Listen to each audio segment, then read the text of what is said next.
Hello, friends. This is Dave Hurwitz, executive editor at ClassicsToday.com, here with random reviews from the Overflow room.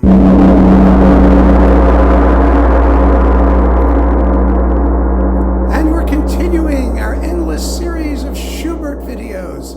I just can't get over how much Schubert I have. It just accumulated over the years. It's kind of amazing. It really is. Now, let's see what we have here. This is going to be, well, we've got all kinds of interesting stuff here. Oh yeah, things I didn't even know I had. Mostly chamber music and piano music and just a couple, I don't know, some choral works. Oh gosh, he died when he was 31. Can you believe it? And just all this music just like spewed out of him. It was like a volcano. Mitsuko Uchida doing Schubert piano sonatas, numbers 21, the 3-Klavierstücke D946, and numbers 19 and 20. 19, 20, 21. Here they are, the last 3 Schubert piano sonatas. There we go. These were in the Uchida Schubert piano sonata box, which I have, and which I talked about earlier on in this series, I think. Was it back? Yeah, there it was. I see it right there. These were singles, and I just kept them. As I said then, she's a wonderful player, expressive, soulful, intimate, and really just a fine, fine artist. I didn't like C minor very much. I thought that was just a little bit too espressivo rubato for my taste. I think it should be a little more stern and unyielding, but that's me. Others may disagree. D960 is beautiful. It's a beautiful performance.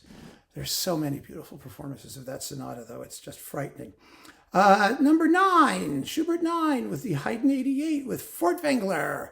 Yay! You know, Furtwängler always did a great Schubert 9th. This one has a particularly slow movement, over 17 minutes. I don't think you get much slower than that. But otherwise, it's a very exciting performance. It's with the Berlin Phil. It was recorded in 1952. The Haydn 88 was also a classic for Furtwängler. He didn't do much studio work, and these were studio recordings. Some people prefer some of his live ones, of which there are like hundreds floating around, but it's very, very good and fully characteristic of his way with the work. Now, here are 2 more discs of Radu Lupu, who was the Schubert sonata guy. Now, we talked about 2 of his other ones in the previous video. Here we have the sonatas in A major, A minor, and E major, and the sonata in A minor. Well, there's a lot of A minor ones, right? So A major is D959, A minor is D784, this A minor is 664, and D960, the big D960, the last one, the B flat, number 21, which is just beautiful. I mean, these are generally recognized as amongst the finest Schubert discs that there are, and I fully agree with that. Schubert E flat major Mass. We did the A flat Mass already. This is with Harnoncourt, the Chamber Orchestra of Europe. Big, beefy works. These are marvelous performances. They really are. I enjoy them endlessly. Schubert Quintet with the Alban Berg Quartet and Heinrich Schiff. Oh, this is an extra, because this is like my personal favorite performance ever. I just wish they took more repeats. I really do, especially the scherzo, because the playing has such tension and tactile presence. And, oh my God, it's amazing. It's amazing. You got to hear this if you haven't. It's a stunner. It really is. Heinrich Schiff, Alban Berg Quartet, Schubert Quintet in C major on Warner now. Got it? All right. And now we have, oh look, Schwanengesang. This is part of the Schubert Lied Edition. This is volume 2, evidently. With Michael Voll, baritone, Ulrich Eisenlohr, piano, and Sjön Scott playing the horn in the Rillstab Lieder Auf dem Strom, which is one of those glorious, it's for, horn and voice. It's like the Shepherd on the Rock, Der Herr auf dem Felsen with clarinet, one of those songs. That's great.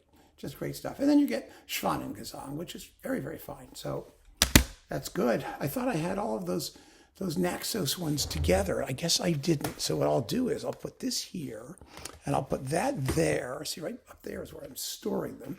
And I'll just stuff this there. And now they're back together where they belong. Schubert piano stuff. Okay. Brahms Sonata number 3 and the Schubert number 21 in B flat with Clifford Curzon. This, of course, is in the big Clifford Curzon box, but there wasn't a big Clifford Curzon box when this came out on the Classic Sound, and so I grabbed it then. I collected Curzon. I think he was a wonderful pianist. Everyone seems to have forgotten about him. We don't hear about him much anymore, and he was really a terrific artist. He really was. Then we've got Peter Pears and Britten doing Die Schöne Müllerin and Die Winterreise and a bunch of other little song things, 3 songs. These are wonderful performances. You have to get used to Peter Pears's voice. Some people can't stand it. I think he was a wonderfully expressive singer, really, he was, and a smart singer. And Britten, of course, is a fabulous pianist, and they were lovers, so they get along well together. And sometimes they quarrel, but only at the right places. Schubert Quintet on Stradivarius instruments from the Smithsonian Institution on Sony Vivarte. I'm not sure what the Stradivarius instruments did for these performances, but it's a good performance. It's Vera Beth, Lisa Rautenberg, Jody Gatwood, Stephen Dan, Kenneth Slovic, and Anna Bilsma. And it was fun to hear. And you also get the rondo in A major for violin and string quartet. Nothing not to enjoy. I mean, it was an experiment that kind of worked.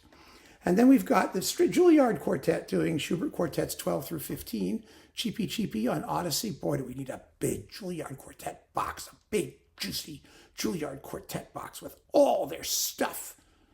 Yeah, fat chance of that happening anytime soon. Wonderful performances. Lean, mean, exciting, and really, really musically apt. And we've got some of the Kodály Quartet cycles, volumes 1 and 2 of Schubert Quartets. I have more of these upstairs, actually. I have a whole pile of them there, too. It's a good cycle. It's really good. It's not going to be anybody's, selection for the best, probably, but this is from the time when Naxos was sort of filling in all of their general repertoire things, finding very good artists who didn't have many opportunities to be recorded and doing fine work with them at a very good price at the time. Now Naxos is more expensive, and a lot of the other stuff that was more famous or better is cheapy. So things have changed somewhat. And I don't know where that's going, but that was really, really good. And let's see, what's this? Oh, part of the Schubert Sonata cycle with Barry Douglas. Volume 1, works for solo piano. There it is, look at that. We've got the Piano Sonata D960. Oh, there it is. Du bist die Ruhe, transcribed by Liszt. Oh, Liszt song transcriptions. And the Wanderer Fantasy. Very juicy disc, full of stuff, and I really don't remember listening to it. I know I did. I didn't review it, so I'm not sure. I should go back and listen to it. I really should. Maybe I didn't. Oh, wait a minute. Still has plastic on it. Yep. See, this is another one. I didn't listen to it. This is another one that I had planned on listening to and just never got around to it. And so it went into storage. So I'll have to give that a listen. Then we've got, let's see, Schubert, Symphonies 5 and 8, Rosamunde Incidental Music. Oh, this is the other orchestra of the Age of Enlightenment with Macaris and the Rosamunde ballet music. It's very good. Really very, very good on period instruments. You can always count on Macaris no matter what instruments he's using. If he was head of the Temple University kazoo choir, he would make it sound good. And he does. So there you have it.